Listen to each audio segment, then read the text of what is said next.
malam semuanya.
Semuanya makan bakwan mana? Mulai sebelah.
Assalamualaikum warahmatullahi wabarakatuh. Salam sejahtera, Om Swastiastu, Namo Buddhaya, salam kebajikan. Selamat malam para peserta webinar, Bapak, Ibu, Saudara yang terhormat, dan para rekan musisi sekalian yang budiman. Perkenalkan, saya Febrian Nindyo Purbowiseso, Direktur Komunikasi dan Riset FESMI, yang hari ini berperan sebagai MC.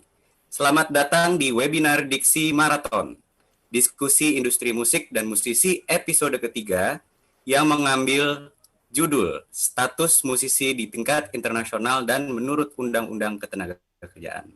Selamat malam kepada para narasumber, Bapak Chandra Darusman, Ibu Dr. Andari Yuriko Sari. Also a special welcome and appreciation to our special guest, Mr. Luc Fortang and Miss Berta de San Cristobal. Thank you for being here with us.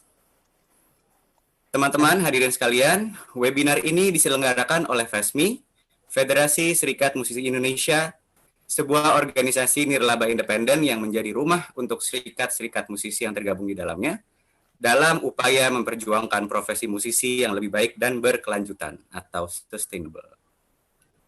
Teman-teman sekalian dapat bergabung di serikat-serikat yang sudah tergabung di dalam FESMI melalui website www.fesmi.id.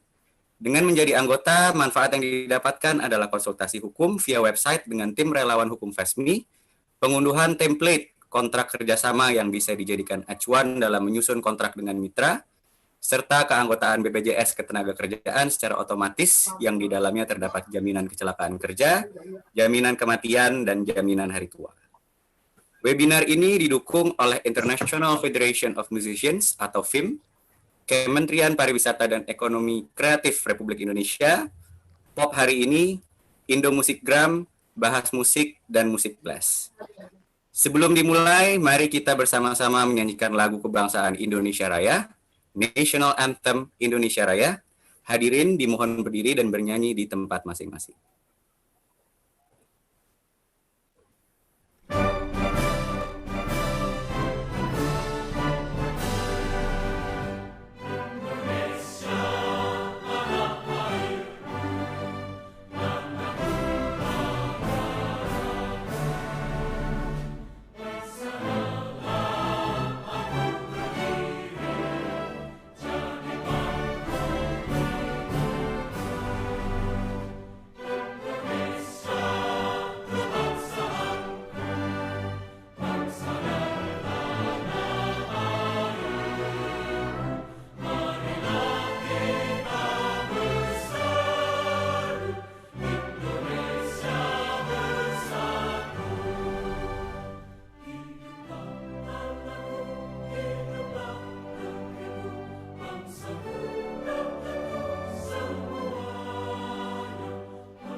Terima kasih.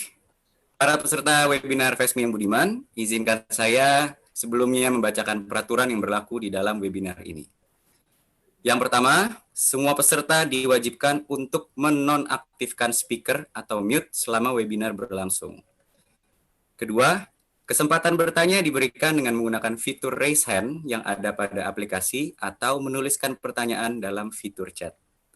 Yang ketiga, peserta diwajibkan untuk bertanya dan berkomunikasi dengan bahasa yang pantas, wajar, dan nyaman untuk seluruh orang yang terlibat. Yang keempat, webinar yang di dalamnya melibatkan bahasa lain selain bahasa Indonesia, kami menyediakan subtitle yang bisa peserta akses dalam fitur closed caption. Kelima, admin berhak untuk langsung mengeluarkan peserta yang mengganggu kenyamanan, menyampaikan pertanyaan dan pernyataan dengan bahasa yang kurang pantas. Yang keenam, ketertiban akan membawa kenyamanan, manfaat, dan kesuksesan untuk kita semua. Oke, maka dari itu, tanpa berlama-lama, langsung saya sebagai MC serahkan kepada Ketua Umum FESMI, Bapak Chandra Darusman, yang juga dalam webinar malam ini bertindak sebagai moderator. Bapak Chandra Darusman, waktu dan tempat dipersilahkan. Terima kasih Febri, selamat malam Bapak Ibu sekalian. Senang sekali bisa berjumpa lagi. Selamat datang di episode ketiga DIKSI webinar yang diselenggarakan oleh FESMI dan FIM.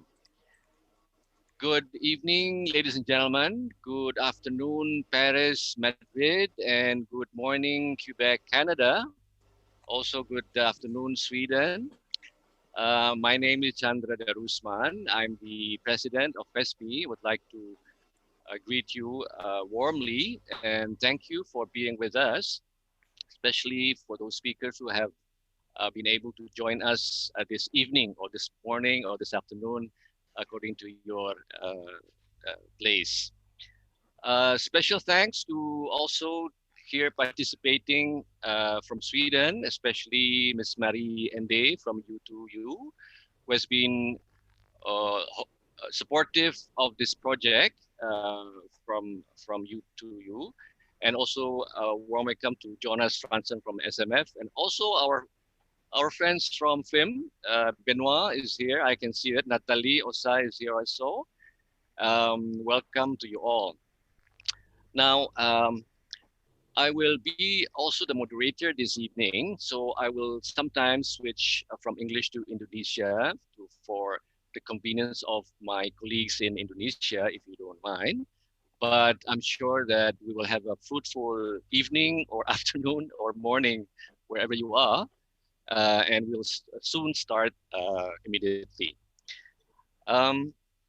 I would propose that Ms. Berta from UNESCO, Berta de San Cristobal, start. Berta has been, as I read your CV, may I just briefly brief our colleagues from Indonesia about your CV.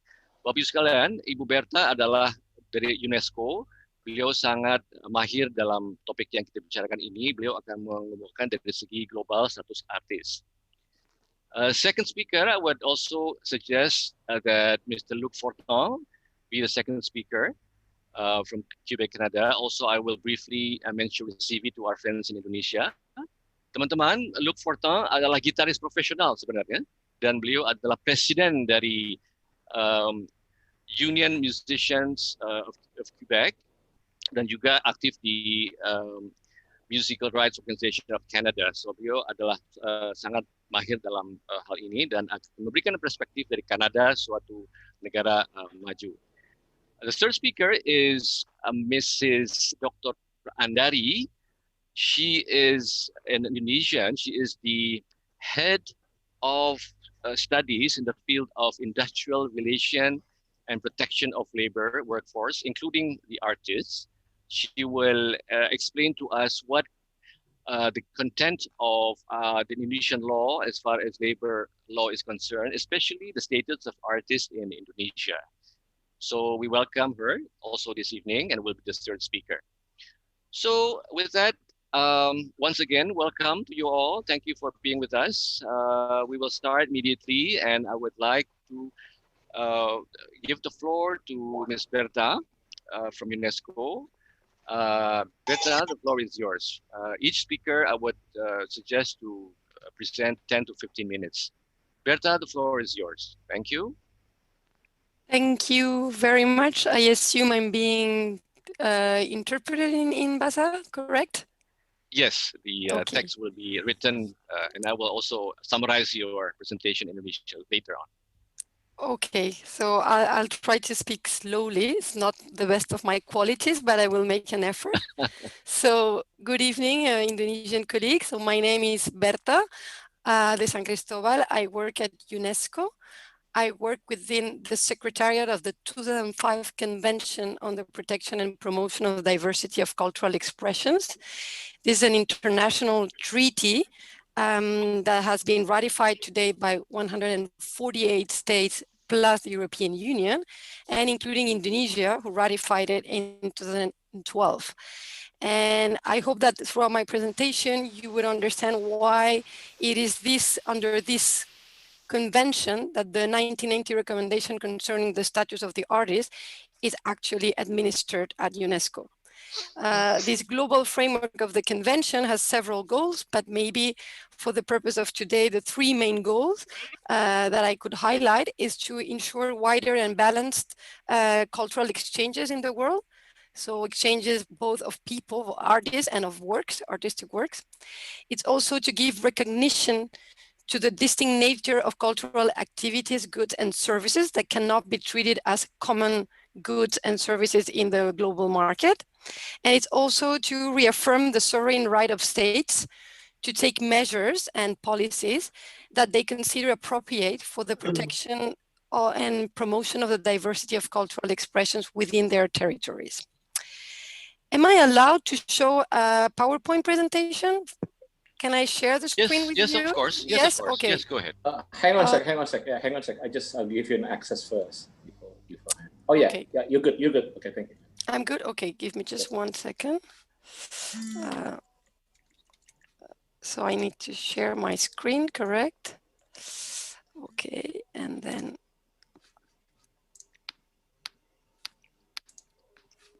are you able to see now? Can you see my screen? Not yet? Yeah? No, not yet. Not yet? No, it's not working. Can you try again? I did. Otherwise, we'll do without. I don't want to. Okay, so let me. It's. I share two that I want. Okay, no, let me just do it like this. 1 second.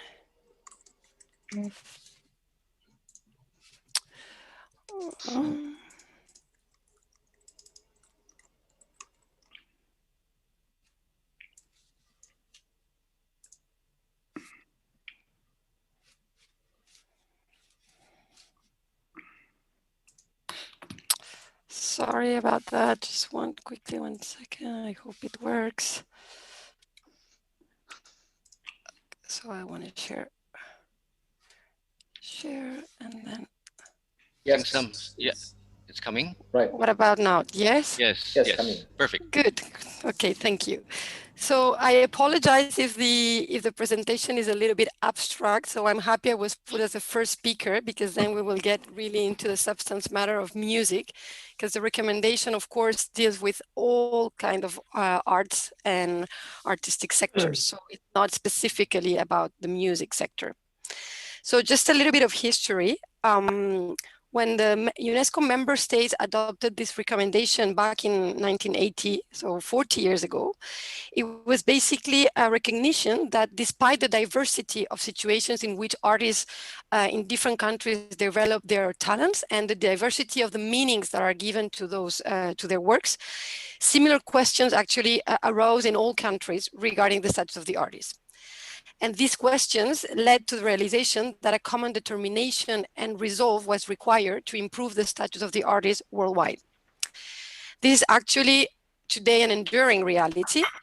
And in 2018, UNESCO's most recent quadrennial global survey on the implementation of this recommendation analyzed the responses provided by 52 member states, including 10 from Asia and the Pacific.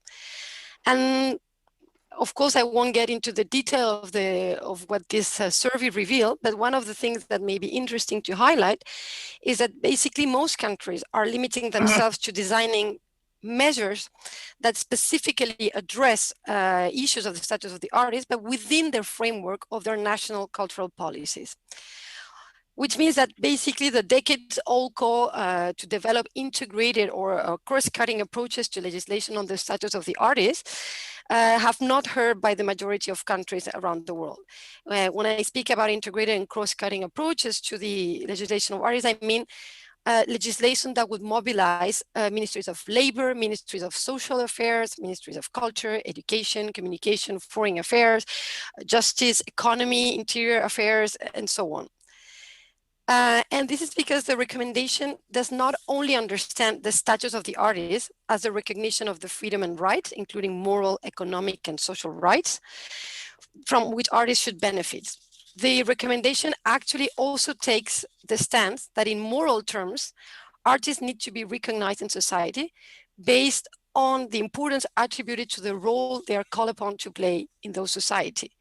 And it's for these reasons that legislation on the status of the artist cannot be the sole responsibility of the ministries of culture and cannot be considered legislation solely for artists. These are legislations for society as a whole. One of the most recent examples in the Asia region is the Korean Artists Welfare Act.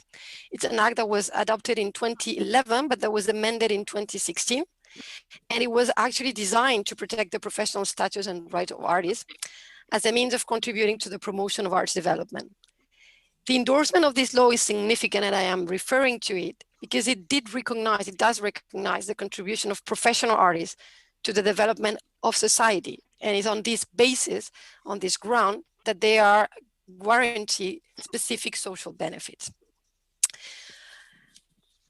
The text of the recommendation is divided into 7 parts. The first is the definitions of what the recommendation means by status and what the recommendation means by artists.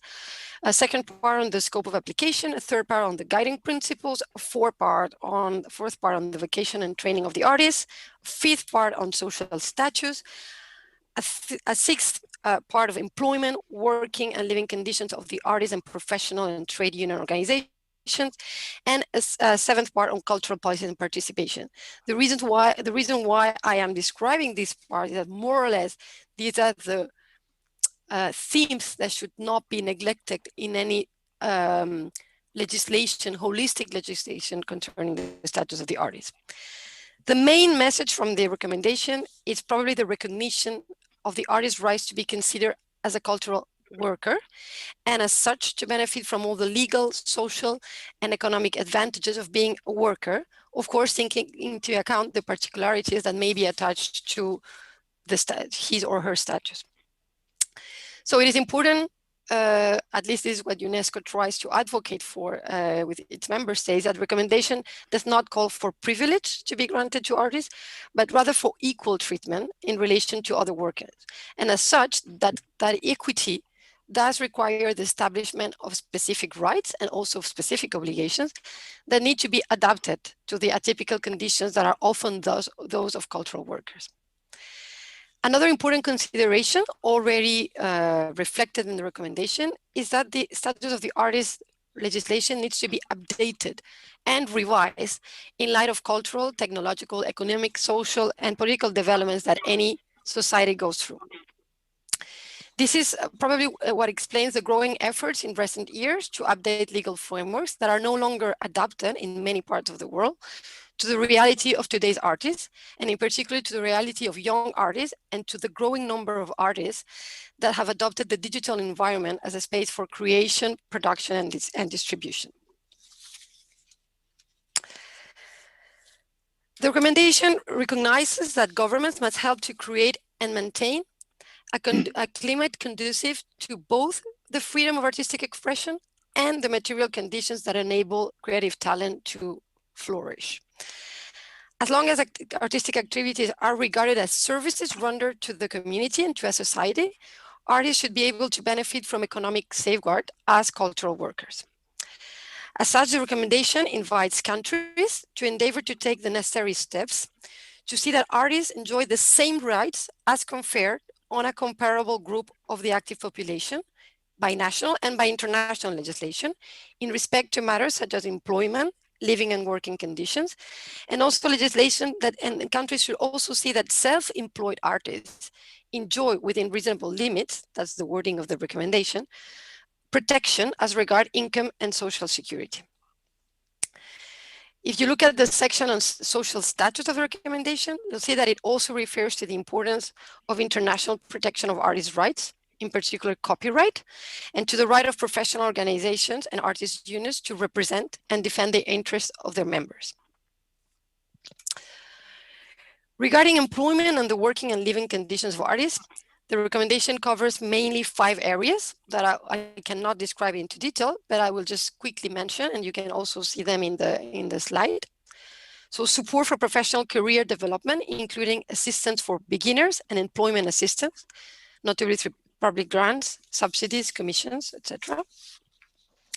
Legal protection of employment and working conditions, including working hours, workplace safety, etc. Standards relating to freedom of association, right of association and collective bargaining, protection of the child artist in the context of his or her work, and also special security, pension, medical assistance, and taxation regimes that do take into account the specific nature of the artistic activity, which is very often characterized by intermittent employment and by sudden fluctuations in income. Maybe later in the discussion or in your exchanges, you may look at the program that I believe the Indonesian government launched last April, the Register of Arts Workers Impacted by the COVID-19. Maybe it might be interesting for you to look at this program with from the perspective of the 1990 recommendation.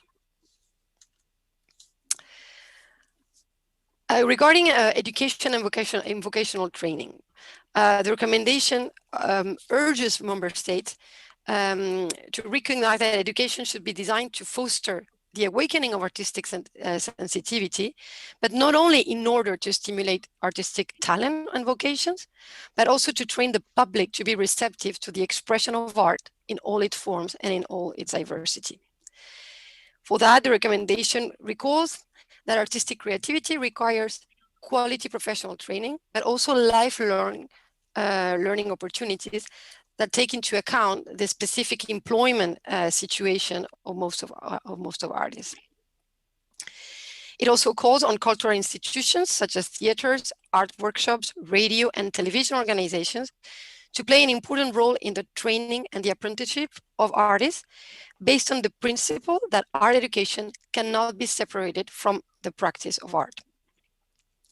Finally, the recommendation also recognizes that artistic life and the practice of the arts have an international dimension, and that artists should be given the opportunities to interact with artists from other countries and other cultures. That's clearly something that is being really threatened by the current situation due to the pandemic. And so supporting mobility programs around the world to rethink.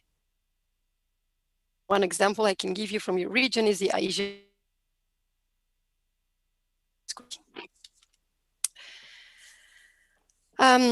I would just like to add a few words on 2 themes that are specific, that are of particular importance, both for the 1990 recommendation and also for the 2005 convention, which, as I said, is a little bit the framework that hosted this recommendation for a few decades after, and is the digital environment and new technologies, and the second issue is gender equality. So, of course, although the recommendation was adopted already 40 years ago, its authors already recognized that national and international legislation on the status of the artist were at the time lagging behind general technological progress. This concern remains, of course, extremely relevant today, considering the digital transition of many cultural industries, and that the current pandemic has only accelerated. So it is interesting to note that many of the issues that were highlighted in the 1980 recommendation have actually not changed that much. One of them is ensuring that artists are compensated for the distribution and commercial exploitation of their work, and that they're giving the means to protect themselves from the risk of unauthorized exploitation, modification, or distribution.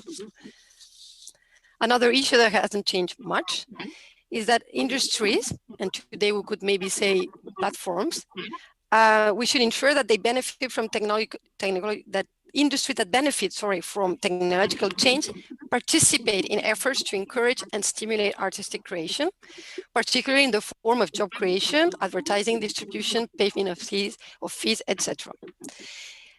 Just allow me to say that these are the same concerns that led the parties to the 2005 convention, so including Indonesia, to adopt in 2017 operational guidelines for the implementation of this convention in the digital environment, and also of an open roadmap for the implementation of those guidelines.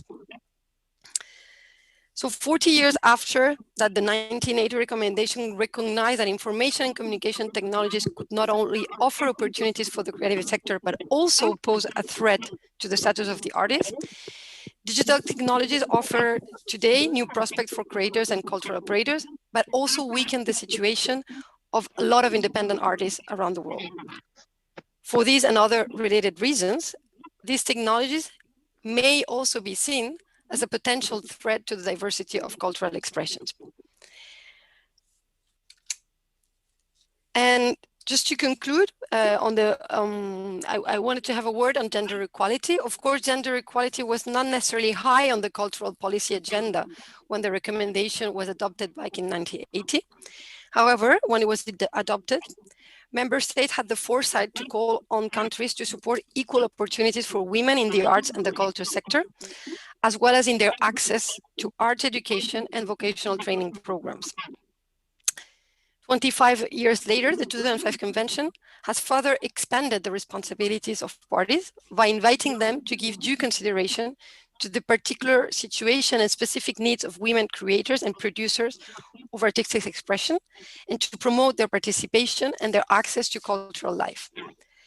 The last survey of UNESCO on the implementation of the 1980 recommendation that I referred earlier, so back in 2018, asked for the first time member states to report on how the recommendation was implemented with due attention to gender equality.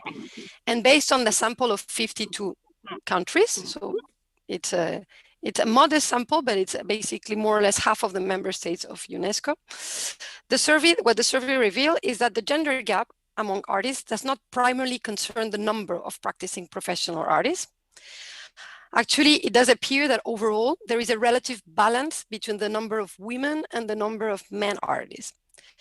But the gaps are rather related to other major indicators, such as income inequality of the level of representation in decision-making positions or major creative functions. So it is essential to stress, and I would conclude with these words, that it will not be possible to protect and promote the diversity of cultural expressions if such gaps are not addressed as well as the other gaps that I mentioned throughout my presentation. So I apologize again if this was a somehow abstract presentation. I was asked to introduce the 1980 recommendation. I tried to sum up in the time that was given to me, but of course I'm available for any questions that you may want to raise in the Q&A session. So thank you very much for your attention, and apologies I'm not able to speak in Bahasa and you were forced to listen to for 20 minutes to interpretation. I know that's very tiring. Thank you. Thank you very much, Berta. It was a very, very important presentation for all of us. Frankly speaking, this recommendation, and we are very happy that we talked about it. Such recommendations should be told widely in Indonesia as a benchmark for all of us to reach the goal. And I think we have to do a lot of things in order to comply with these recommendations. And as you mentioned, that Indonesia has also signed this recommendation. So I think it's an obligation for all of us. And I hope FESMI will drive this process for that everybody should know more about this recommendation. Thank you very much again. We'll talk soon in the questions and answers. Now, I'd like to shift now to Mr. Luc Fortin. Luc, I can see you that you're nodding. I think it's you there. I would like to invite you now to present your presentation for 10-15 minutes. I guess it will also relate to how Canada is sort of trailing the recommendations, and I'm sure that we'll benefit from your presentation. Luc, the floor is yours. Good evening, everyone. I will speak on the act on the status of the artist in the province of Quebec, which is a provincial law. There's also an act for the federal level in Canada, but it's limited to the broadcasts, television. But in Quebec, it's a really general law that covers every scope of the artistic of the arts. So this my presentation, I will speak about the history of this law, the scope of recognition of this law or this act, the power and duties of the artists associations, and the power and duties of the producers association. And then I will address some of the weaknesses of the act. This act was designed like 30 years ago, and the future of this act. So I will start with the history. The context in Canada, working conditions in a certain industry are imposed either by law, decree, or must be negotiated in a collective agreement. So in Canada, the employer or producer has general management rights, which allows them to stipulate their employees' working conditions. But there are certain limits to these management rights. So the labor standards set out in law, a decree issued by the government that would impose certain minimum working condition, or collective agreements negotiated by a union or an association of employees, as provided by labor relations laws. But for a long time, the laws restricting the management's right were exclusively applicable to employees, not freelance artists. So, for example, the minimum wage for employees did not apply to artists and musicians because they were independent contractor. And nearly 95% of artists in our countries are independent contractor, they're not employees. So there was a study undertaken by the Ministry of Culture in Quebec between 1980 and 1984 that revealed that the precarious socioeconomic status of artists in comparison to other categories of workers. They also revealed that the imbalance between the economic and cultural contribution of artists and the monetary compensation. So it was not fair for the artists compared to other workers. So the objective of the act was to establish a framework of negotiation in which artists would be represented by their associations or unions and would be free to negotiate minimum working conditions. So with this in mind, on December 17th, 1987, the government of the province of Quebec enacted its first Labor Relation Act, specifically applied to the artists who had the status of self-employed workers or independent contractors, which is quite unique in North America, I would say. And the scope of recognition that was granted to our union, the Guilde des Musiciens et Musiciennes du Québec, Quebec Musicians Guild. So this act was, the technical name was an act respecting the professional status and conditions of engagement of performing, recording, and film artists. So our recognition included the stage, theater, opera, music, dance, variety entertainments, multimedia, making of films, recording of disc, everything. So that was our first, our scope of recognition. So the Act provides a mechanism to grant recognition to an artist association in one or more of the areas listed above. We represent the musicians that play an instrument, not the singers, not the actors, but it's instrumentists. So it is important to remember that under Canadian and Quebec law, a collective agreement between a union and an employer does not apply to employees who are not members of the union unless the public authorities have given an association's legal recognition to represent all non-member employees as well. For example, our union, which represents all professional musicians in the province of Quebec, is recognized to represent all artists who practice the art of instrumental music in all fields of artistic production, whether or not they are members of the association.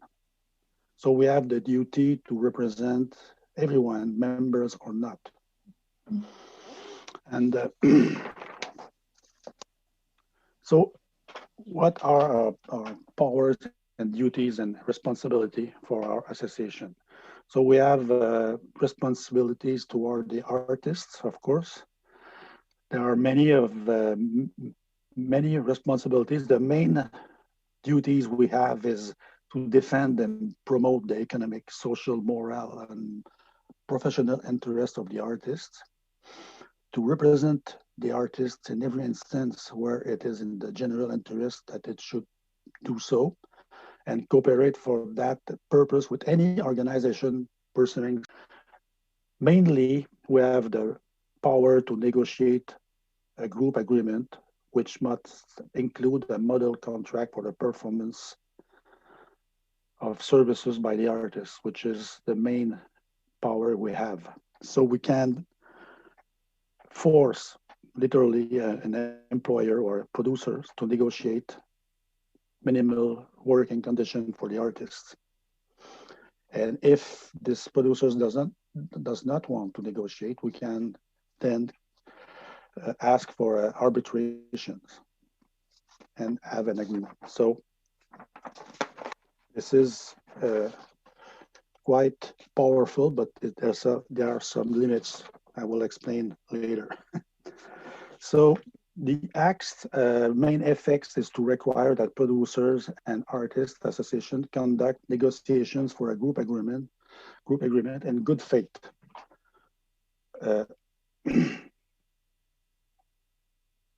And the duty to negotiate in good faith is also the producer's obligation.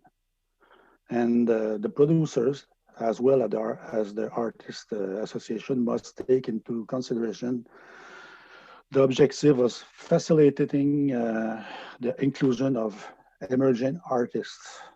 Is same for us. We have to take into consideration the particular economic conditions prevailing in small production companies when negotiating a group agreement. So we have to, we cannot negotiate only for the big business, but we have to take into account the small businesses. And it's good for artists as well as for producers. So the producers are obligated to negotiate it with us.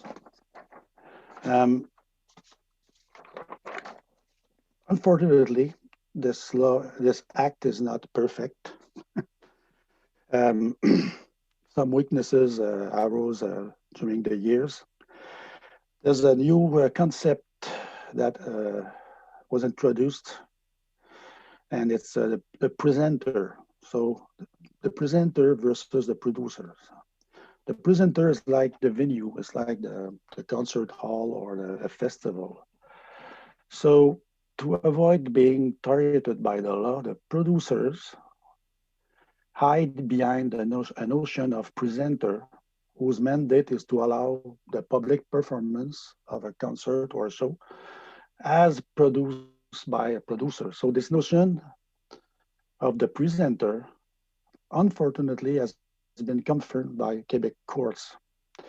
So to explain, it's like the concert hall would buy a show, but he pay one person that pays all the artists, so he avoid the role of producer. So that's a big problem.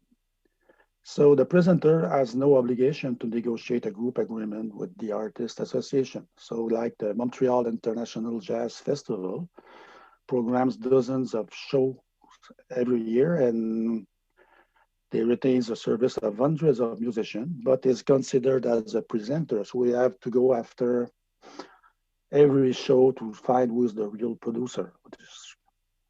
When there's a producer association, that's not such a problem, but when there's no producer association, like in jazz, it's a problem. So therefore, these presenters are not bound by any group agreement to allow for the application of a collectively negotiated working condition agreement and a social safety net, unfortunately. And another problem is the agreement renewals. It can be very long because we don't have leverage with the producer because we are freelance. You know, freelance musicians are not like workers in a manufacturer or in an office. So we are spread all around the country, and we don't work for only one employer.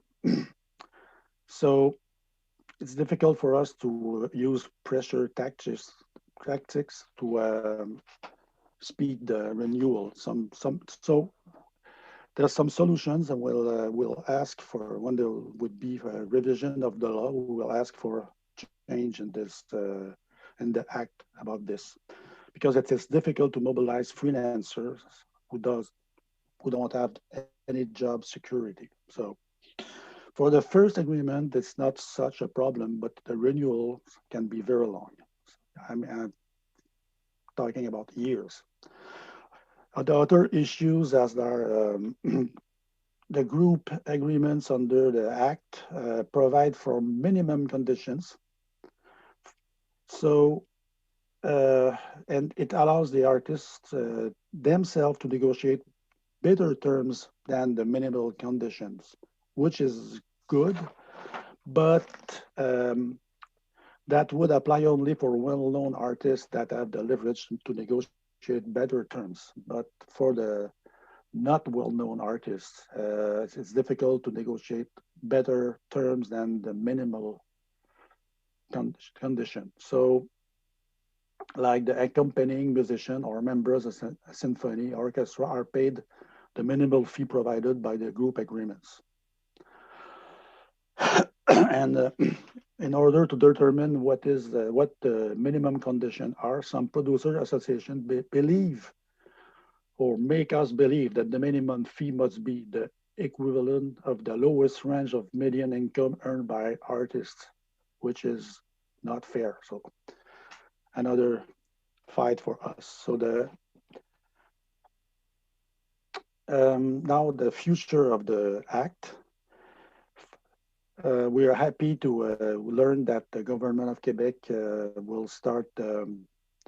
will undertake shortly the revision of the Act, and it was announced not long ago, but it was stopped by the pandemic, but then was going to start again. So all the associations will address the demands to the government about the weakness of the Act. And so we will address the problems with the renewal of the negotiations and all the other problems I've addressed before. And but despite all the weaknesses of the law, it's a great asset for musicians here because we were able to negotiate a lot of group agreements and maintain some fair working conditions for our members. So thank you for your attention.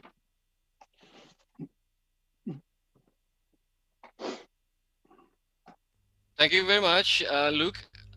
That was a very interesting presentation from your side. Permit me to ask you a burning question that I have now before before a Q&A session. Did I miss something, that your union does not represent musicians in cafes, hotels, restaurants? Because what I heard is only stage and recording artists. Did I miss something in that area, Luke? Yes, we represent every musicians, even in a bar or a hotel, as long as there is an engagement for music. You're a professional musician. So the stage could be in the street, in a bar. Stage. Okay. In a restaurant. That's okay. But the problem with the bar and hotel, it's very difficult to represent the musician in these environments, because there are so many places that we have to check and control. It's very difficult, and they change all the time, owners, and so we used to have agreements with hotels, because musicians can stay a long time in the same hotel for the same gig, but in bars it's complicated, and also there's some weaknesses in the law that cause a lot of problem with the bars. So it's not our main business now to go after the bars. We prefer to television and festivals and symphonies. And when the law will be revised, maybe it's going to be easier for us in these industries.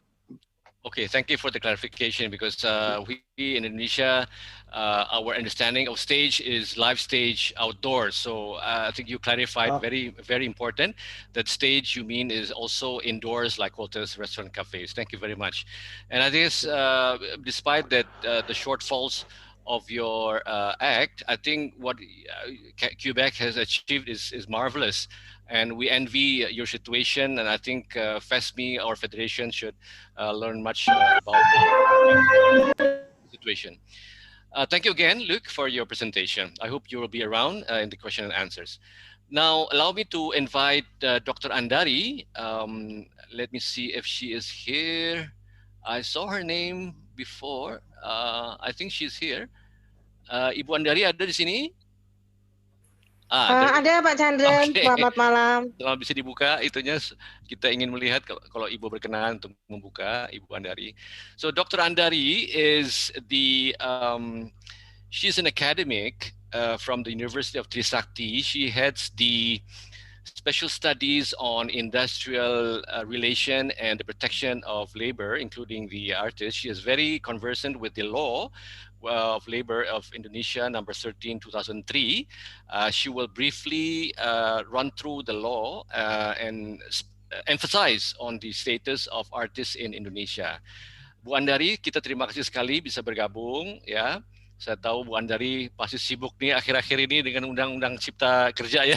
Tapi kita fokus hari ini kepada Undang-Undang Ketenagakerjaan nomor 13 2003, khususnya status artis di Indonesia. Monggo Bu Andari, mau bahasa Inggris boleh, mau bahasa Indonesia boleh, tapi jangan bahasa Jawa.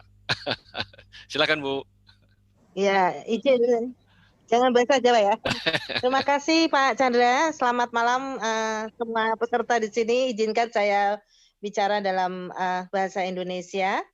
Dan sebenarnya tadi waktu Pak Chandra menghubungi saya, beliau menyampaikan tidak perlu memakai PowerPoint begitu, tapi saya sempat share kepada Pak Chandra melalui WA, barangkali bisa dilihat. Jadi begini, baik saya akan mulai saja. Tadi mendengar dari presenter-presenter sebelumnya, kurang lebih ada persamaannya dengan pekerja seni, terutama musisi di Indonesia. Jadi dalam PowerPoint yang saya sampaikan pada Pak Chandra, mungkin nanti bisa di-share, bahwa memang Undang-Undang Ketenagakerjaan yang sampai sekarang masih ada, yaitu Undang-Undang Nomor 13 Tahun 2003 tentang Ketenagakerjaan, tidak mengatur secara khusus mengenai pekerja seni, terutama juga musisi. Namun memang kualifikasinya, kalau saya mendengarkan dari keterangan para narasumber tadi, maupun pernah beberapa kali bicara dengan Pak Chandra Darusman dan kawan-kawan dari federasi, ya ini sedikit saja paparan saya. Memang kira-kira kurang lebih kalau pekerja musik di Indonesia itu bisa dilindungi oleh yang disebut dengan perjanjian kerja waktu tidak tertentu, atau mungkin kalau sering dikenal oleh teman-teman musisi ini sebagai kontrak. Sedangkan kontrak di Indonesia ini ada batasan sebenarnya, tidak boleh lebih dari 3 tahun, gitu ya, 2 tahun, perpanjangan 1 tahun. Namun saya juga memahami bahwa beberapa waktu yang lalu bicara dengan Pak Chandra dan teman-teman musisi Indonesia, sewaktu akan mendirikan federasi ini, itu bahwa memang sebagian besar yang terjadi adalah pekerja-pekerja seni, terutama musisi, bekerja secara kontrak, bisa tadi yang disebut dengan outdoor maupun indoor, ya, bisa di media televisi dan sebagainya, atau konser, tapi bisa juga dari kafe ke kafe dan hotel dan sebagainya. Jadi rata-rata memang semuanya tergantung pada perjanjian kerja kontrak. Nah, kalau kontrak sendiri, pada slide itu saya ceritakan bahwa memang itu sudah mengatur hubungan, karena hubungan hukum dalam ketenagakerjaan di Indonesia itu lahir karena adanya perjanjian kerja, gitu ya. Sedangkan memang kalau tidak ada perjanjian atau kontrak, memang sulit juga. Tadi saya dengar untuk freelance di negara Quebec itu tidak ada perlindungan yang cukup bagi para pekerja freelance. Mungkin ini terjadi juga di Indonesia. Teman-teman musisi mungkin lebih tahu daripada saya. Nah, tadi Pak Chandra sempat menyinggung bahwa memang kita sudah tahu ada Undang-Undang Cipta Kerja, namun saya sampaikan tadi bahwa saya belum berani bicara sebagai akademisi kalau belum undang-undang ini diundangkan pada 5 November ya, pada lembaran negara. Jadi sampai sekarang mungkin semua sudah mengetahui bahwa Undang-Undang Cipta Kerja itu berubah-ubah terus, mulai dari 1000 halaman, 900 halaman, kemudian 800, dan saya tentu saja tidak berani berkomentar karena saya belum tahu bagaimana nanti Undang-Undang Cipta Kerja ini yang disahkan pada 5 November, diundangkan pada 5 November. Namun perlu saya sampaikan, memang ada bagian dari Undang-Undang Cipta Kerja yang mengatur mengenai hal ini. Jujur saya mengetahui hal ini karena kebetulan saya sampaikan kepada Pak Chandra bahwa pada Agustus kemarin saya ikut terlibat dalam penyusunan undang-undang mengenai Cipta Kerja ini di Kementerian Ketenagakerjaan, aturan mengenai sanksi. Jadi kalau dilihat dari slide yang ada di sini, maka sebenarnya dasar hukum dari kerja kontrak khususnya bagi para musisi tetap adalah pasal 56 ayat 2 Undang-Undang Nomor 13 Tahun 2003 yang mengatur bahwa apa yang dimaksud perjanjian kerja kontrak adalah ada jangka waktunya dengan selesainya perjanjian kerja tertentu. Kemudian yang disebut perjanjian kerja waktu tertentu itu adalah pekerjaan-pekerjaan yang sekali selesai. Kemudian waktunya diperkirakan tidak terlalu lama, paling lama 3 tahun. Kemudian sifatnya musiman. Kemudian berhubungan dengan produk baru. Jadi kalau dilihat dari musisi mungkin ada yang kontrak tapi lebih dari 3 tahun. Nah ini kalau menurut Undang-Undang Ketenagakerjaan seharusnya demi hukum pasal 59 ayat 7 Undang-Undang 13 2003 mengatakan demi hukum menjadi pekerja tetap. Namun seperti kita ketahui bersama, tidak hanya para musisi, namun banyak sekali pekerja kontrak yang memang terus-menerus bahkan terus-menerus seumur hidup. Nah ini yang kemudian wacananya diamanatkan dalam Undang-Undang Omnibus Law itu yang kita kenal sebagai Undang-Undang Cipta Kerja, di mana di sana diatur bahwa kontrak itu bisa berdasarkan BO ya, by order gitu, sehingga ada diperbolehkan misalnya musisi bekerja 4 jam sehari dengan perjanjian tertentu. Tadi kalau saya dengar dari Quebec, Begitulah yang terjadi nanti di Indonesia, saya kira. Jadi dasar hukum dari suatu hubungan hukum perikatan di Indonesia itu karena undang-undang yang pertama, kedua karena perjanjian. Jadi kalau musisi menurut saya ini memang bisa diikat dengan perjanjian. Jadi perjanjian juga berlaku sebagai hukum. Apakah mungkin para musisi di Indonesia ini melakukan kontrak dengan adanya deal atau kesepakatan dengan tadi disebut apakah produser ataukah pemberi kerja. Nah, ini pun mengikat para pihak. Nah, namun memang mengapa ini kemudian dicantumkan dalam Undang-Undang Cipta Kerja?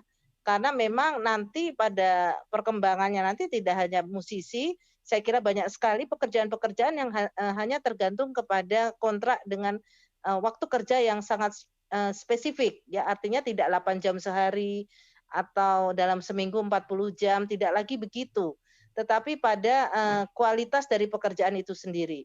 Nah, kalau saya ditanya apakah itu pasti merugikan bagi pekerja, menurut saya belum tentu ya. Karena kita mengenal di beberapa negara, di beberapa perusahaan yang di asing ya, yang mempekerjakan pekerja-pekerja Indonesia dari beberapa negara di Indonesia, seperti perusahaan minyak dan lain-lain, itu rata-rata kontrak terus-menerus. Dan mengapa tidak ada demo atau mogok dan sebagainya? Tentu saja karena nilai kontraknya juga memenuhi standar layak hidup ya bagi pekerja.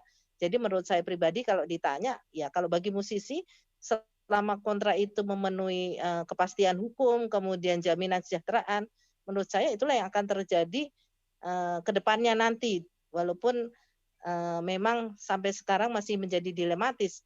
Apakah dengan berlakunya Undang-Undang Cipta Kerja, kemudian Undang-Undang Ketenagakerjaan yang saya bahas ini menjadi tidak berlaku lagi, karena memang sebenarnya Undang-Undang Nomor 13 Tahun 2003 ini tetap berlaku gitu.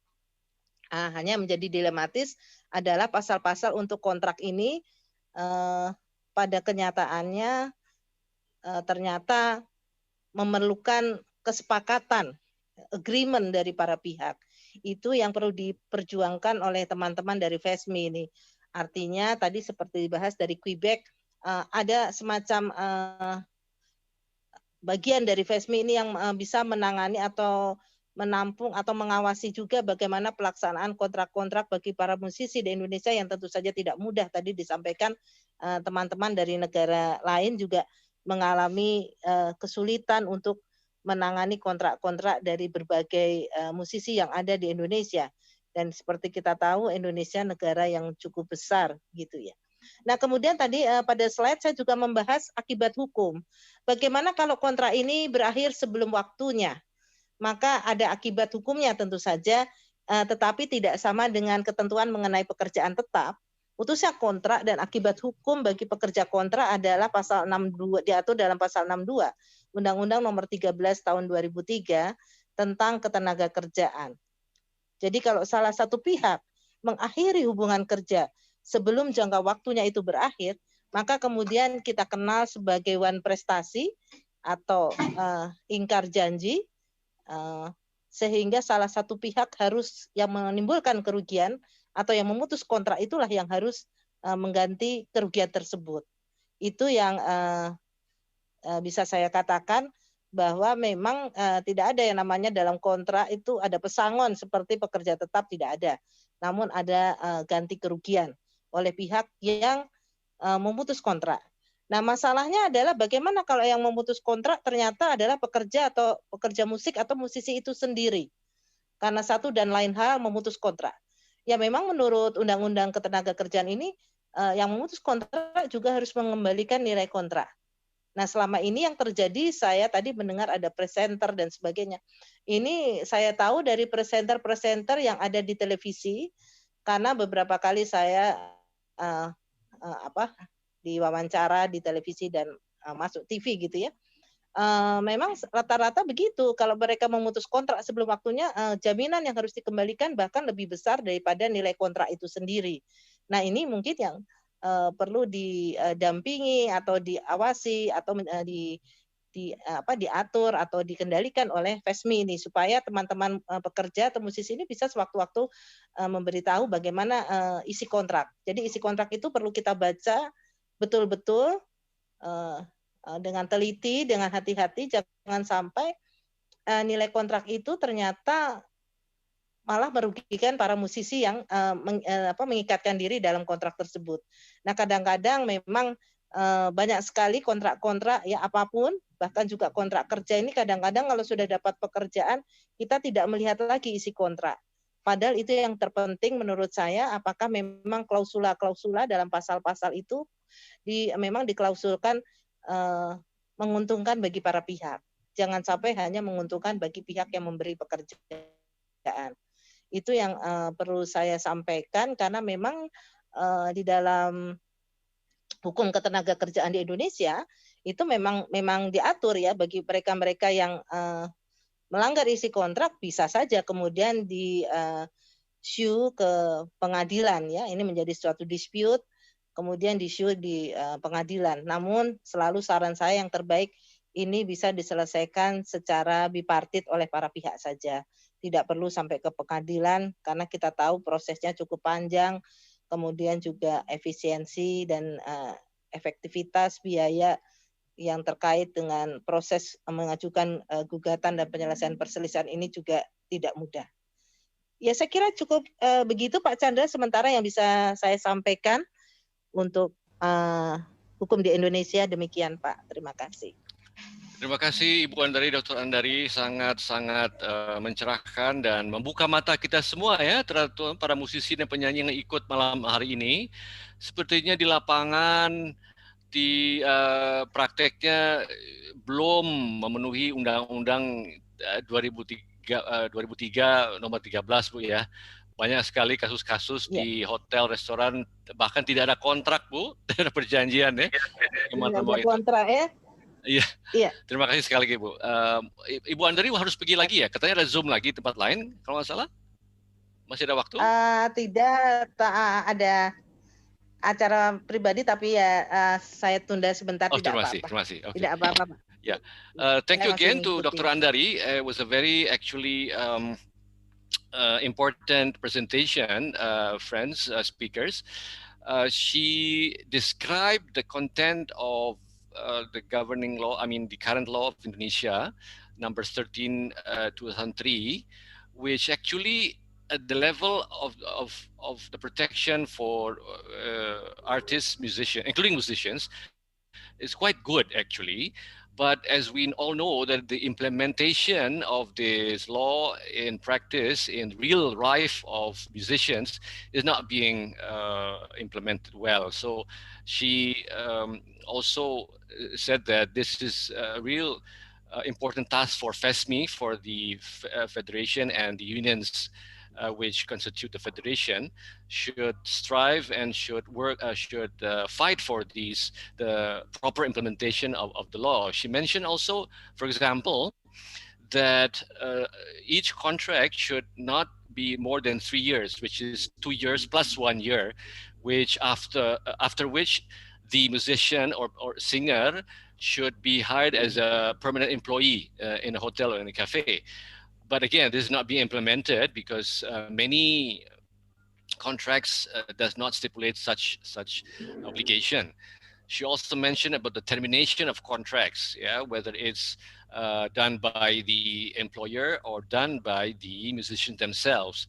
And unfortunately, the clause which describes the termination by the employer does not really specify how much they have to pay as penalty, but only a sort of a token payment to compensate. So this is one area that is very weak.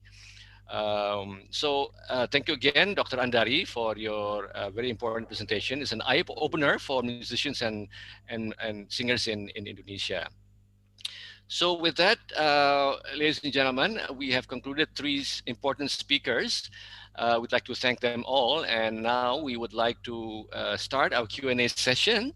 But let me, as moderator, exercise my prerogative right to ask a few questions to the speakers. First of all, to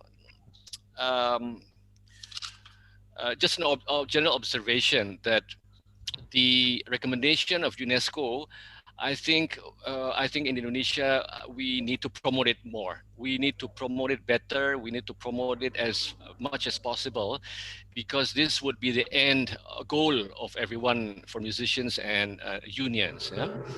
Just a note about our federation: it's consisted of 7 unions, but every union of 7 unions are very young and really trying to know what their priorities are and how they should strive these priorities. Now, a question for Luke, if I may. We learned from your CV that the guild has 3,200 members, quite an impressive number. Now, I believe that their profile is very different, classical, jazz, pop, and everything. So my question is, how do you able to sort of galvanize a common interest? Because I think classical musicians would have different aspirations as jazz or pop. You know? So this is, I think, a question that is very important, because for us to really unite the different genres in our society, musicians. So the question is, how are you able to sort of unite all these different backgrounds into one union? Luke? Good question, and I would tell that it's very difficult because we have to the permanent regular musician in the Montreal Symphony with good earnings every year is not in the same reality than the freelance musician that plays in festivals and TV shows and don't have job security. So this is one problem. But since an interesting effect of the pandemic is like we are all on the same level now, because all the concert halls closed. So there's some, it has improved a little bit since that. Unfortunately, it took a big problem to unite us, but yes. We just realize that we are all we're in a fragile situation. It's every one of us, even in the symphony musicians. So I hope that it's going to stay after the pandemic. But there's a lot of differences between the folk group, folk musicians, traveling around Canada and United States, and symphony musicians and TV musicians. They are not on the same the same planet, but they all need some good working condition, and they need to be represented by their union. So, but it's a very interesting question. I think that the union has a lot to do in the communication with the members, and meetings and formations. Okay. Thank you, Luke. Let me just summarize your explanation in local language and our language. Jadi saya bertanya kepada Luke, bagaimana beliau ini unionnya, serikatnya, itu mempersatukan berbagai musisi, ya, ada yang jazz, klasik, pop, sebab masing-masing punya masalah tersendiri-sendiri, ya. Dan Luke menjawab, wah, itu pertanyaan penting sekali, ya. Dan ironinya adalah justru di saat pandemi ini kita bersatu, katanya, ya, karena situasinya demikian. Tapi dia bilang memang kalau soal pelindungan sosial ekonomi semua sama, semua membutuhkan, ya. Apakah itu classical, jazz, pop, itu social security is a common goal for everyone, ya. Dia mengatakan demikian, sehingga itu mempersatukan dia. We have a question from the audience, from Dwiki Darmawan, who is a renowned pianist composer Dwiki is with us. He is a jazz player, musician. I think he's addressing the question to Bertha. Bertha, are you able to read his question? Yes, so I think it was rather a comment. I think there is first a comment to me and then a question for Luc. Yes. Would you like to address so yeah, first? I did. Yeah, sure. I mean, I did read the comment, and it's absolutely, I mean, pertinent. Sure, exactly. I mean, the working hours is something that is mentioned in the recommendation, cannot be compared to an employed worker in another field than to an artist. I mean, this is absolutely true, and also this results in a lot of cases that actually are a lot of artists around the world. Their source of their primary source of income is not an artistic activity, which also poses some problems when then it comes to demonstrate that they're professional artists. When, for instance, in national registers of artists, they are required to demonstrate that. I mean, I have a few examples in Africa that I know a little bit better. They are they have to demonstrate that art is their primary source of revenue to be considered as a professional artist, but also they don't have the means to make that the first, the primary source of revenue. One of the ways of addressing it, I'm not sure it's enough to address it, but there has been some efforts to give artists a role in education so that they have a more permanent source of revenue that is not completely dissociated from the practice of art, by including and promoting the introduction of artists in the formal and informal education systems. But I can only agree with the Dwiki comment, and so it's not only the issue that he raised about the fact that actually for art there is an unemployment period that is necessary, at least for creators. I mean, you need for a writer, for a film scripter. I mean, of course, there is part of an unremunerated part that is absolutely necessary for creation that needs to be built in the remuneration of the work itself. But there's also, as I said, the issue that then a lot of artists turn out to other a completely different labor market to survive, and then they are not in a capacity to demonstrate that they're professional artists. So I don't think it was a question. I just can agree and complement with the comments I just made. Thank you, Bertha. Before giving the floor to Luc, I also would like to emphasize 2 points in your presentation earlier, that you mentioned that in the coming future, two areas will be also supported, which is gender issue and also the digital and technology. And for your information, today is the 3rd episode of 10 webinars that we are doing, and 2 of them will also address those 2 specific areas that you mentioned, gender equality and as well as digital technology. And again, thanks to Union to Union for supporting us in this series of webinars. Also the establishment of the FESMI website. So back to you, Luc.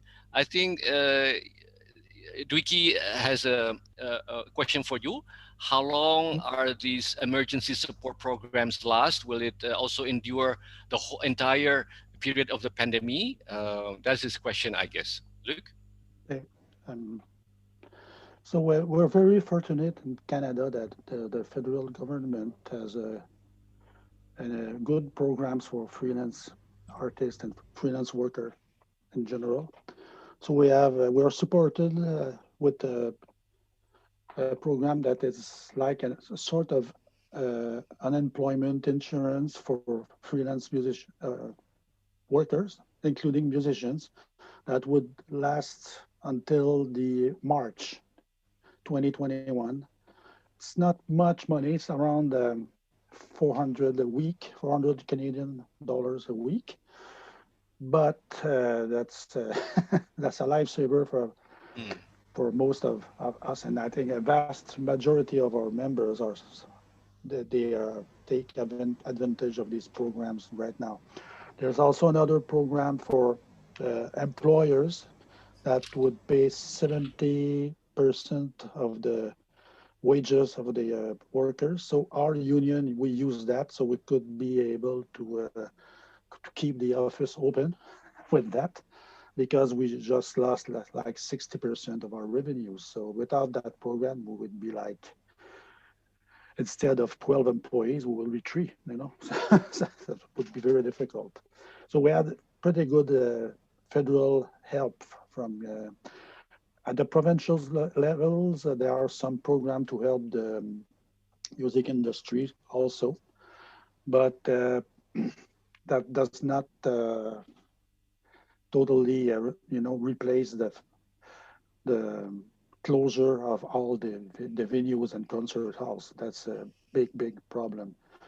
You know that they were supposed to reopen slowly this fall, but after a while they closed again. So, and that's really dramatic. You know that in New York, the New York Philharmonic Orchestra is canceled the whole season, and the Metropolitan Opera and the ballet canceled. Broadway is canceled. So I hope that it's not that bad in Canada, but it's very worrying. And our main concern is that many musicians will just find another job after a while if it keeps like this. So it's worrying. Yeah. Thank you. Look, that's a very interesting support from the federal government, that they are receiving $400 per week. That should be more than enough if he or she lives in Jakarta. More than enough. Well, it depends. If you live in Toronto, that's not much. Oh, I see. Much. Okay. The rent is very high in Montreal and Toronto and Vancouver, but well, it's you mentioned good help anyway. Yes, of course. And you mentioned that it will last until March 2021. Am I correct? Yeah. Okay. Yeah. Thank you. Sandra. Yeah. Silakan, Dwiki, please. Thank you for your question. Go ahead.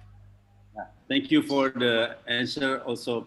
So each federal government have different treatment for this case, yeah? Like the Quebec and Vancouver is different. Mm-hmm.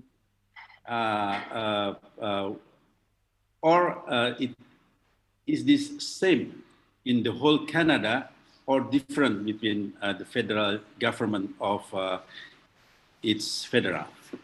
That's okay. These programs that I told you about is for the whole Canada, from Vancouver to Montreal. The same thing for everyone. The provinces has some programs also, but that would help the music industry. But for the workers, it's from the federal government. Yeah.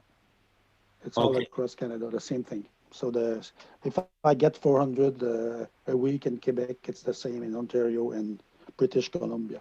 Yeah. British Columbia. Oh, okay, thank you. Sandra, sedikit for Berta. Why I'm asking that, because sometimes the time consuming for the preparation for the cultural worker is much longer. For the example, there is the production of the Robert Wilson Ila Galigo, the very famous epic folklore from Indonesia, which internationally produced, using the maybe 30 Indonesian traditional musicians under conductor of Professor Supanga. The process is taken like 3 or 4 months in Indonesia for the preparation, which is very long. But that looks a bit unfair when they pay the traditional musician. Is only for the performances. That's why I asked this question. This is a lot of unpredictable time consuming on the preparation of each production. Thank you for Beta.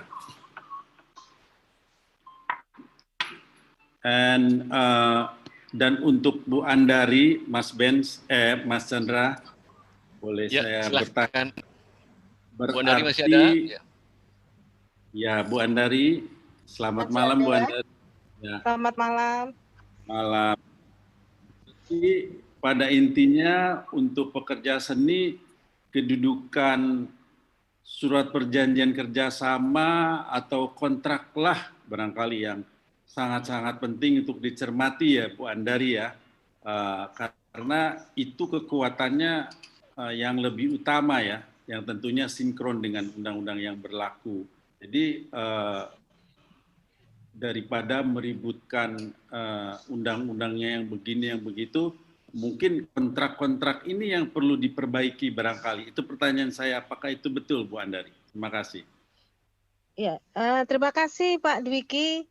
Betul sekali Pak Dwiki Darmawan. Memang saya selalu menyarankan kepada berbagai pekerja yang bekerja dengan kontrak, ya, dengan jangka waktu dan sebagainya. Memang kekuatan daripada kekuatan hukum atau kepastian hukumnya tergantung pada klausul-klausul yang ada di dalam kontrak. Tadi kalau tidak salah, mohon maaf kalau saya salah baca, saya baca dari chat Pak Dwiki mengatakan apakah berarti itu perjanjian atau kontrak itu lebih tinggi dari undang-undang? Tentu saja tidak, Pak. Artinya dalam perjanjian kerja itu tidak boleh bertentangan dengan undang-undang.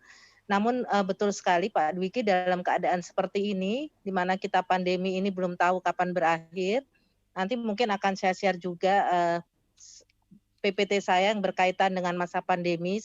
Pernah saya menjadi pembicara dalam satu webinar, bahwa ada keluar surat edaran Menteri Tenaga Kerja yang intinya mengenai pengurangan upah, layoff, kemudian mengenai PHK, itu sangat tergantung dikembalikan kepada kesepakatan para pihak Pak Dwiki. Jadi betul sekali Pak Dwiki, memang yang menjamin kepastian hukumnya adalah kekuatan dari isi kontrak itu sendiri.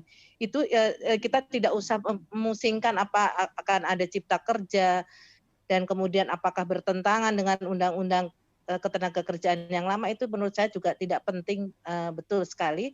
Tapi yang penting bagaimana kekuatan pembuatan dalam kesepakatan, negosiasi, kemudian bargaining position dalam membuat kontrak itu bagi para pekerja atau musisi di Indonesia. Betul sekali Pak Dwiki. Baik, terima kasih Bu Andari, terima kasih Mas Chandra, moderator. Ya, terima kasih Dwiki, terima kasih Bu Andari. Speakers, distinguished speakers, Dwiki asked the question to Dr. Andari about how legally binding are contracts between employers and employees, and she mentioned that well, it depends on actually what is stipulated in the contracts, and these contracts should also reflect what is enshrined in the law of labor. Sorry. But in practice, again, it is often that the content of these contracts are not as complying with the legislation, with the law. So this is again a homework that should be corrected. But she also mentioned that an update.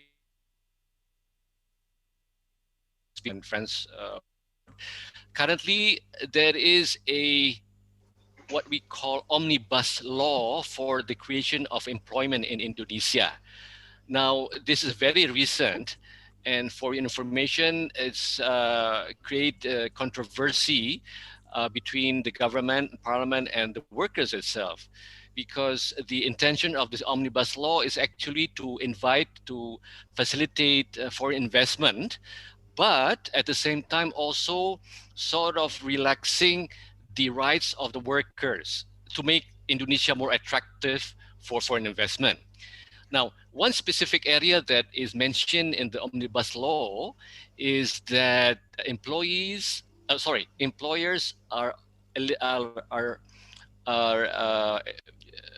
can hire self-employed for indefinite time, as compared to the current law, which states that after 3 years, someone should be musicians should be permanent employee. But in this omnibus law, it's one of the clauses is that the employers can hire workers without promising any permanent contract. So this is what is now being discussed in Indonesia. But the important thing is, as Dr. Andari mentioned, is that whether, even though employers are allowed to hire self-employed people for ages, they should be given the social security, the proper social security. Now, sort of balance out the negative aspects of this omnibus law. Now, I would like to invite any participant who would like to ask. Saya persilahkan. Saya, Mas. Okay, Bowie Jati, the floor is yours. Yeah, thank you. My question is actually to address to Ibu Andari. Saya ingin tanya sama Ibu Andari terkait dengan pasal 62 tadi itu Bu ya, yang dalam mana satu pihak itu memutuskan kesepakatan kerja dan harus membayar sejumlah kompensasi, namun tidak dilakukan. Apakah ada sanksi pidana atau perdana yang bisa menjerat salah satu pihak tersebut atau bagaimana itu Bu? Maksud saya ini penting sekali jika para pekerja seni ini mereka tidak tahu harus mengadu kemana dan harus meraih haknya terkait yang pasal 60 tadi ternyata tidak memenuhi artinya si pekerja yang tidak mau membayarkan itu dia bisa kabur begitu saja walaupun undang-undang mengamanatkan demikian. Terima kasih.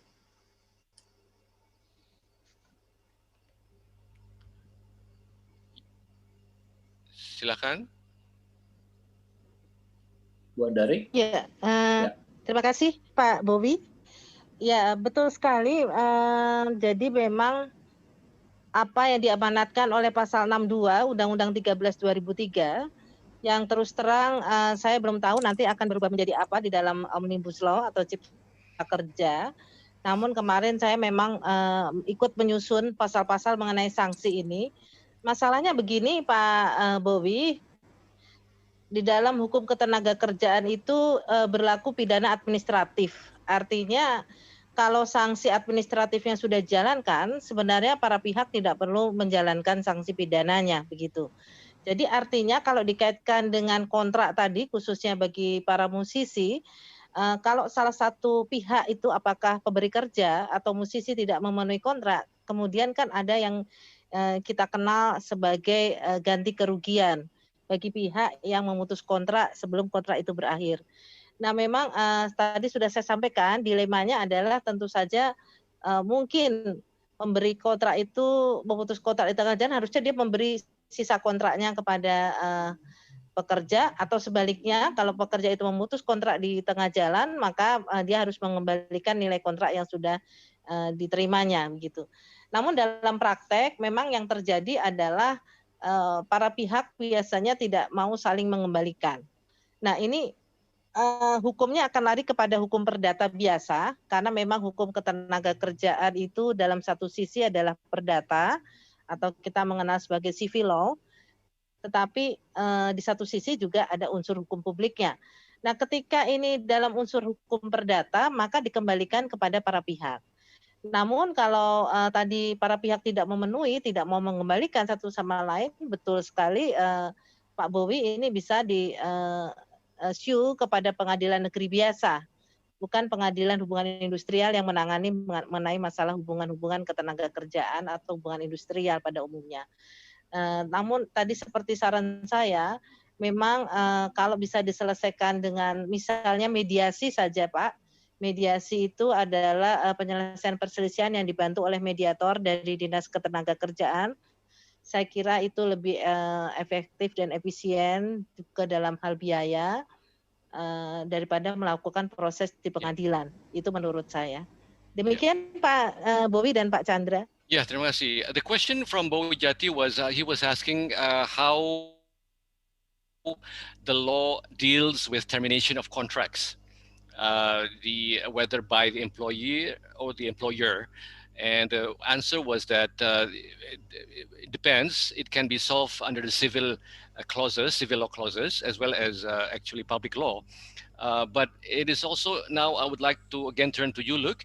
You mentioned in your presentation that if there is a dispute between parties, you have a arbitration mechanism in Quebec, which I think if you could share a bit more about it, it would be appreciated.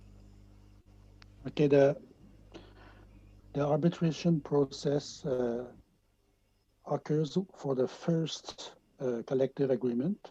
If we cannot come to an agreement, either party can ask for an arbitrator, and the arbitrator will will listen to both parties' arguments, and then they will determine what is the proper agreement. And it's unappealable. That's a final decision.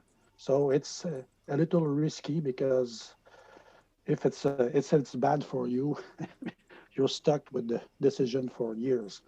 But so it does not happen very often.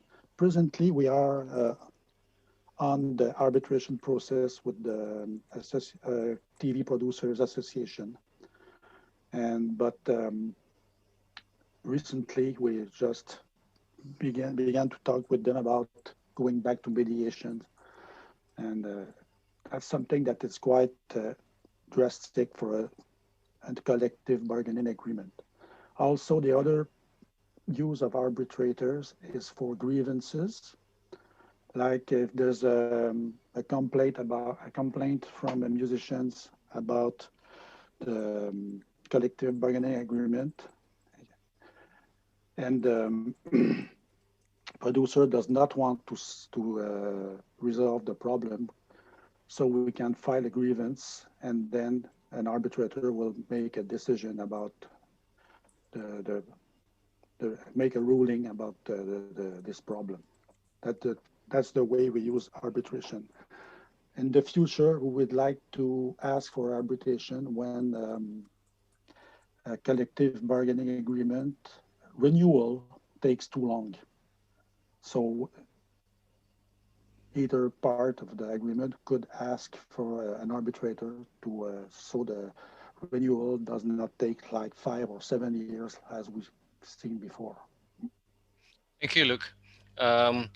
As you might predict, in a developing country like Indonesia, the institution of arbitration is not that popular. I won't say popular, but not yet being implemented widely.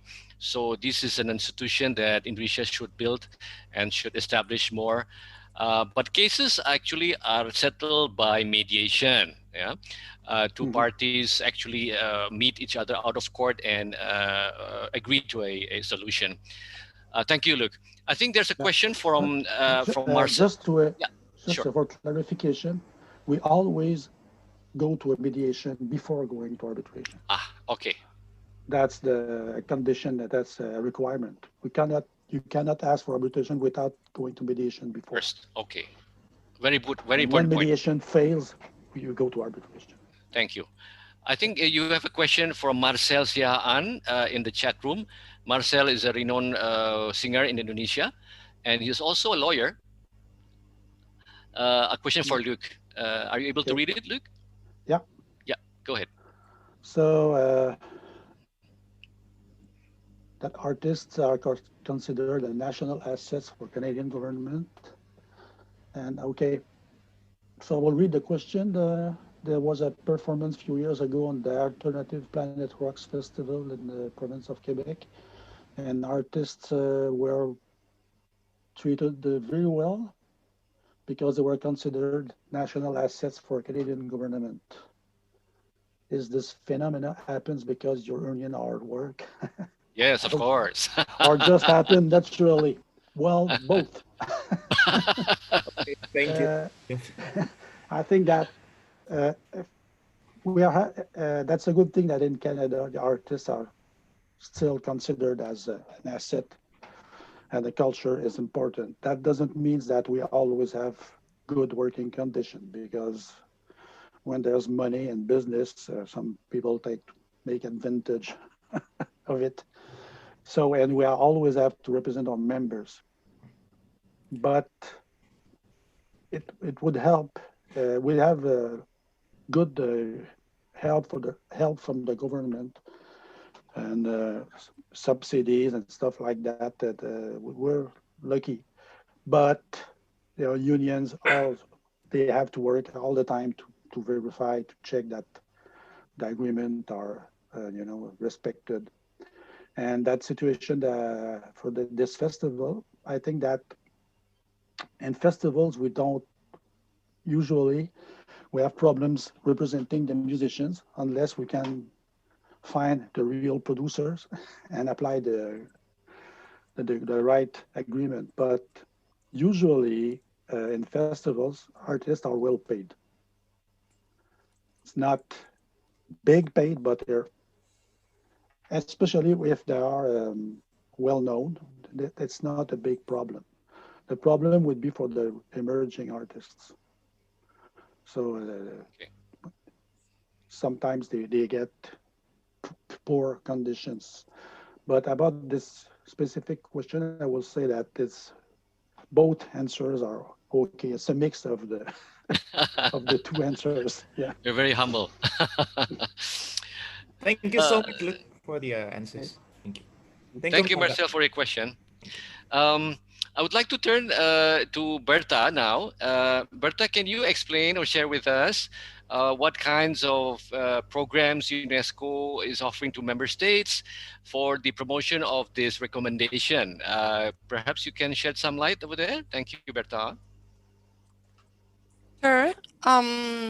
So I'll answer in two parts.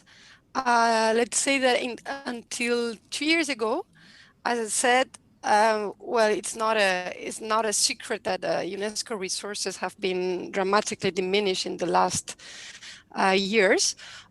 So there had to be set some priorities, and a lot of effort was put on supporting parties to the 2005 convention to implement that convention as a overall framework that also addresses issues linked to social and economic rights for artists.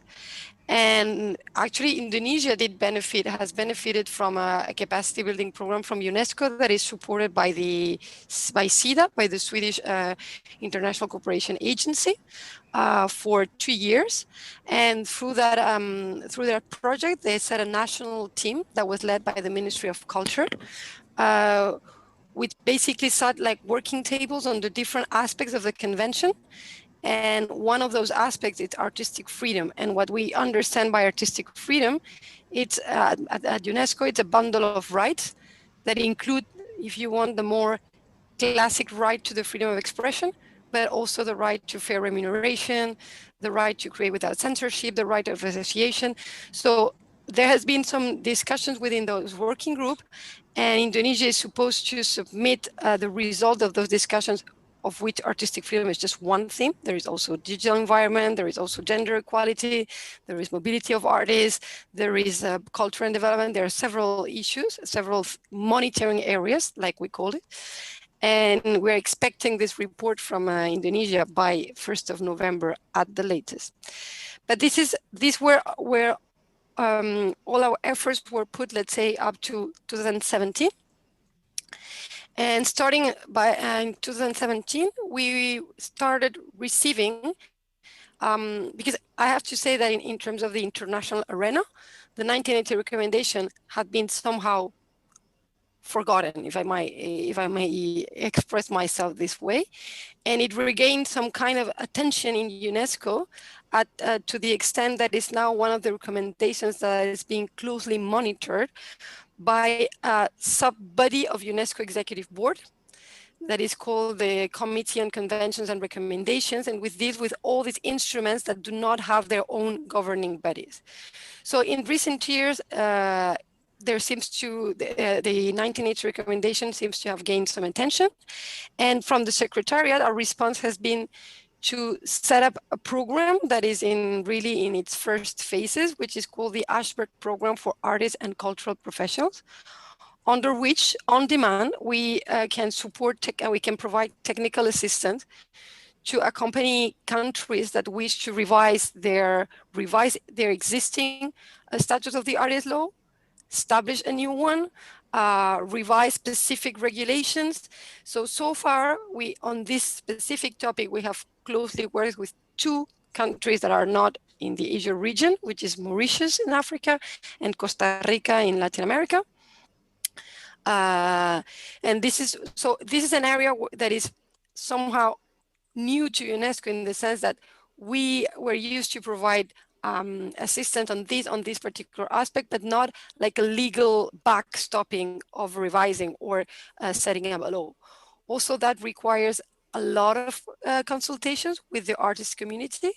That and again, art is a broad term that actually embodies a lot of different realities, not only between and inside the same sector. So these are long process, but we in Mauritius, the Statute of the Artist Law is about to be ratified by the Parliament at the end of this year.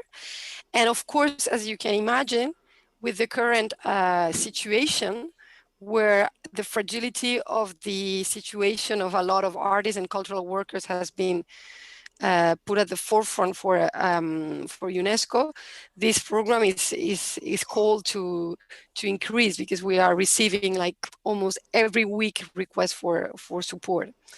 So I don't know if that answers my question. One of the challenges of this support, as I said, and I relate back to the beginning of my presentation, is that when it comes to legislation affecting artists, most of the time it really goes beyond the mandate of a Ministry of Culture. So it does require a huge interministerial collaboration. And even if sometimes this is led by the Ministry of Culture, it is not always the case. And I could only listen to your summary in English from Dr. Andari's presentation. But from what I understand, from what you said, Kandra, the Ministry of Labor, I don't know if this is an official name in Indonesia, but basically the labor law that is today in force in Indonesia, the Ministry of Culture is actually quite absent of that process.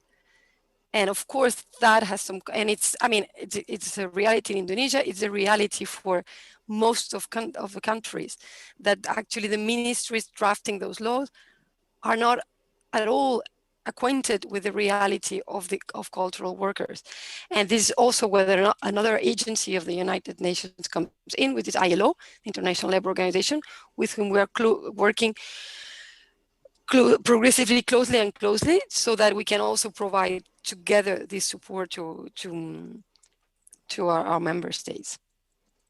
Thank you very much, Berta. This is a very important assessment from you, that there is a disconnection in Indonesia. I would say so, that you have been working with the Ministry of Education and Culture, whereas the labor law is under the Ministry of Labor. So I think we can do something about that. I think FESMI can do something about that in trying to build bridges between these 2 ministries, so that we can improve the result of any technical assistance which may be provided by UNESCO. So thank you very much. It's a very important assessment, although not the best assessment, but it's a reality that we have to accept. Okay. So friends, I think it's now 1940. No, it's still 2043. We have a few minutes. May I invite the speakers, if they have any question for us, or perhaps our friends from not the speakers, but from Union 2U or FIM would like to ask any question that we might try to answer. Please, we would welcome if you have any. So the floor is yours, speakers or friends from abroad. We can spend a few minutes, if there is any.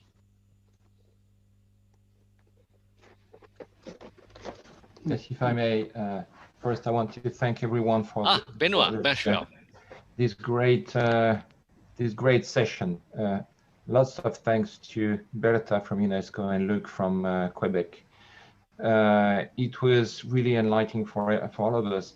I think we need to maintain and develop this relationship, and I'm specifically talking to Berta in this instance, because there is a lot that we're trying to do, not just in Indonesia, but in many other countries around the world, and that includes Africa and Latin America. So I really hope we can continue to work together, because we have a lot to develop in this respect.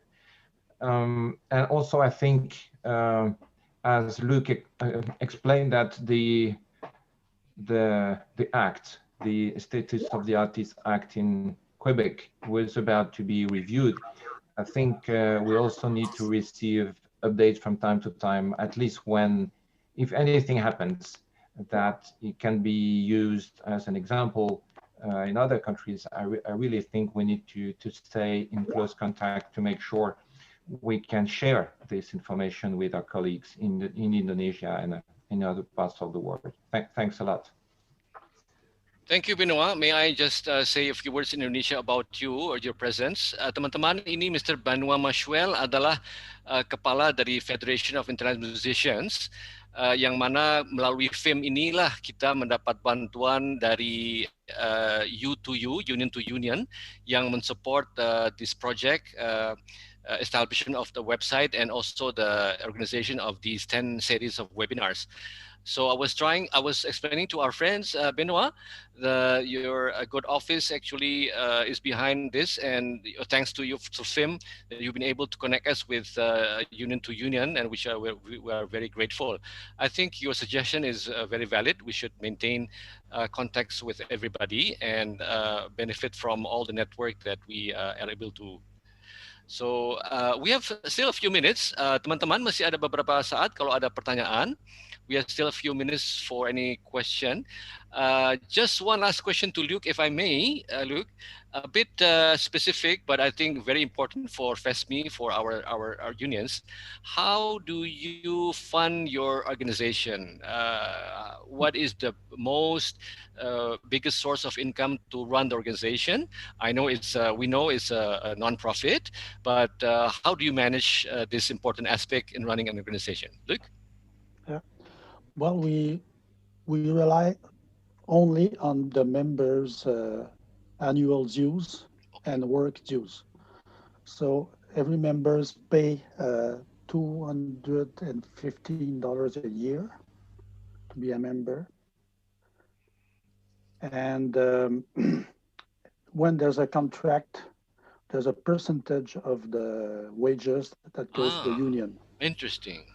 Between 3% and 4%, something like that. So it's our only source of funding, because the government does not fund unions. Interesting. So of course, it's the same thing in the United States also, and the rest of Canada. So like a situation like the one we are in now, when all concert halls are closed, then it's like a lot of revenues we don't get because there's no money coming from the contracts to us. Okay. And so fortunately, we have the government help to maintain our staff, but I think that's going to be a problem for unions in the future if it does not go back to normal. For television, it's fine, but for all the live music, it's pretty bad. But maybe that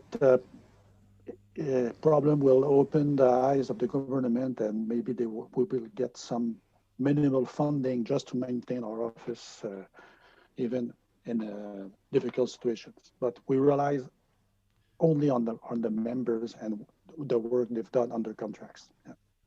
Thank you, Luc. This is very important, and again another eye opener for all of us. Besides the annual fee of members, you also they also contribute 3% of the value of the contract. Am I correct? Yeah, 3 or 4. It depends on the contracts. Okay. And I learned from our previous episode that in some countries membership is increasing during this pandemic area. Mm-hmm. and the pandemic situation. Is that true also in Quebec? No, it's Okay. not increasing. Okay, okay. Because those who want to join the union know that they're eligible of benefits during this pandemic. See, so that is the Okay, reason why some unions have increased membership, but it's not okay, the case in not Quebec. us. No. Okay, okay, okay. All right. I just want to also greet our Chandra, Benoit?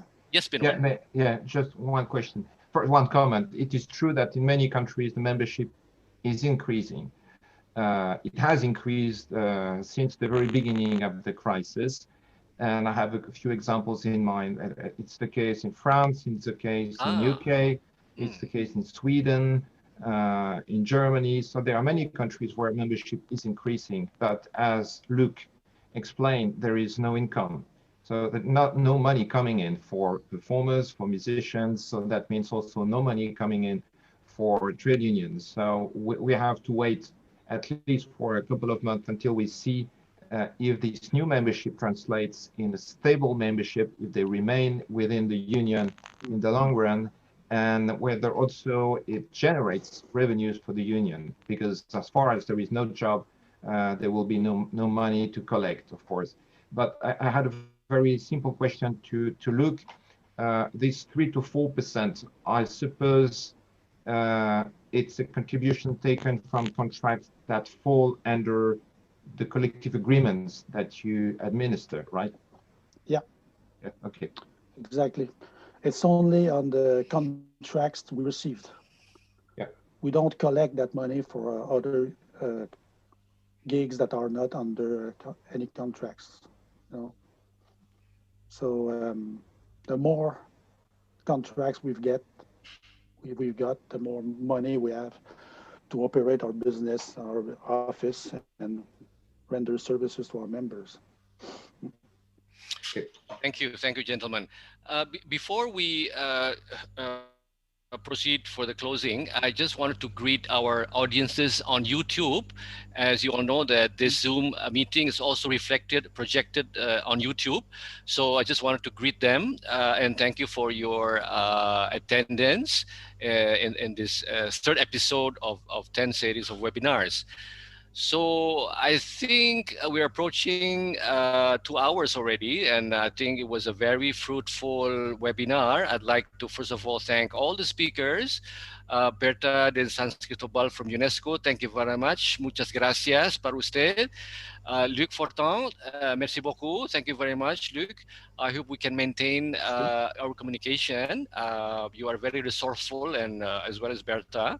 Also to kepada Dr. Andari, Ibu, terima kasih banyak walaupun acara keluarga Ibu itu terpaksa ditunda. Terima kasih banyak sudah ikut.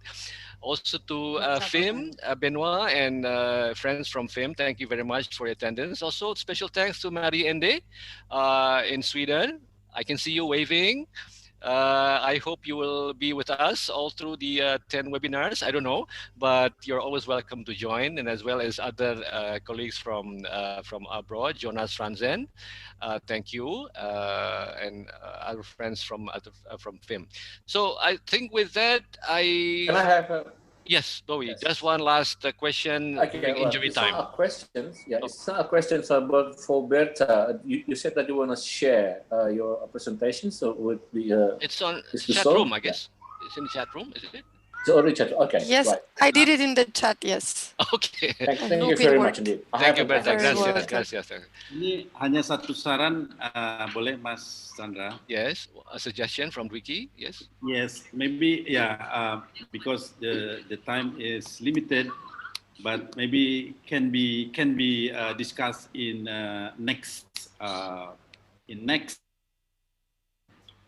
regarding the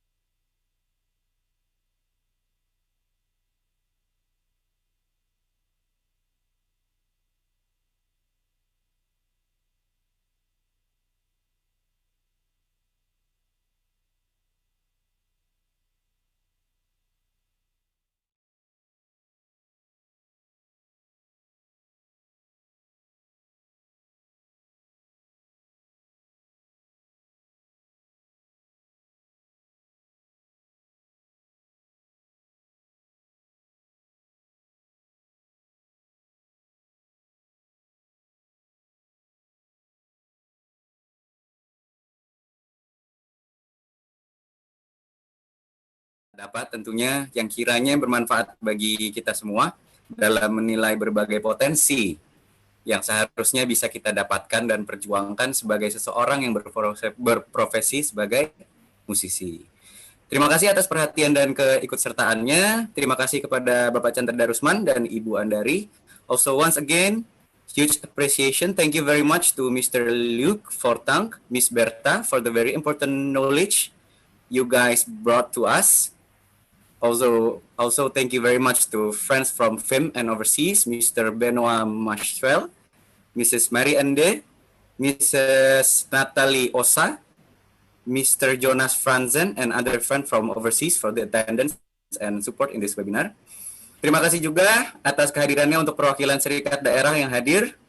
Saya lihat ada perwakilan dari Serikat Musisi Indonesia Kalimantan Timur dan perwakilan dari Serikat Musisi Indonesia Jawa Barat.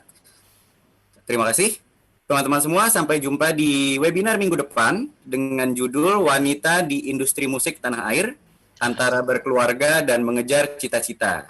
Dengan narasumbernya adalah Tantri Kotak, Raisa, dan Jan Piawasa sebagai moderator. Terima kasih Kementerian Pariwisata dan Ekonomi Kreatif Republik Indonesia. Thank you for the support International Federation of Musicians or FIM. Pop hari ini, Indo Musikgram, Bahas Musik, dan Music Blast. Webinar ini, teman-teman, diselenggarakan oleh FESMI, Federasi Serikat Musisi Indonesia, sebuah organisasi nirlaba independen yang menjadi rumah untuk serikat-serikat musisi yang tergabung di dalamnya dalam upaya memperjuangkan profesi musisi yang lebih baik dan berkelanjutan atau sustainable. Teman-teman sekalian dapat bergabung di serikat-serikat yang sudah tergabung nantinya di dalam FESMI melalui website www.fesmi.id. Dengan menjadi anggota, manfaat yang didapatkan adalah konsultasi hukum via website dengan tim relawan hukum FESMI, pengunduhan template kontrak kerjasama yang bisa dijadikan acuan dalam penyusunan kontrak dengan mitra di masa depan, serta keanggotaan BPJS Ketenagakerjaan secara otomatis yang di dalamnya terdapat jaminan kecelakaan kerja, jaminan kematian, dan jaminan hari tua. Silakan follow akun sosial media kami di @fesmi.id, @fesmi.id untuk Instagram, fesmi.id untuk @fesmi_id untuk Twitter, dan fesmi.id untuk Facebook. Untuk diketahui, webinar malam ini bisa kembali disaksikan di YouTube kami. Sebelum kita berpisah, mungkin mari kita berfoto dulu, teman-teman. Bapak Bowie Operator bisa membantu untuk screen capture. Teman-teman bisa menyalakan videonya jika berkenan. Let's have a photo sessions, everyone. If you please to turn on your camera. Smile, 1 and 2. Sebentar, Om ada. Siapa nih?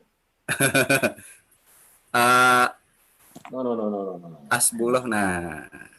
Sorry about that. Jangan share apa-apa ya. Okay. Let's have a group photo. Smile. Group photo, please. Thank you. Smile. 1, 2, 3. Yeah. Once again. 1, 2, 3. Okay, hang on a sec. Marcel, cool. I just turned one page. Yeah. One more time. There are many pages in my device here, so I have to turn pages. Okay, hang on a sec. There are going to be lots of photos because we have more than 30 participants here. Okay, that's all about it. Okay, thank you very much. Okay, thank you all of you. Thank you very much. Until we meet again. Thank you, Luke, Berta. Terima kasih.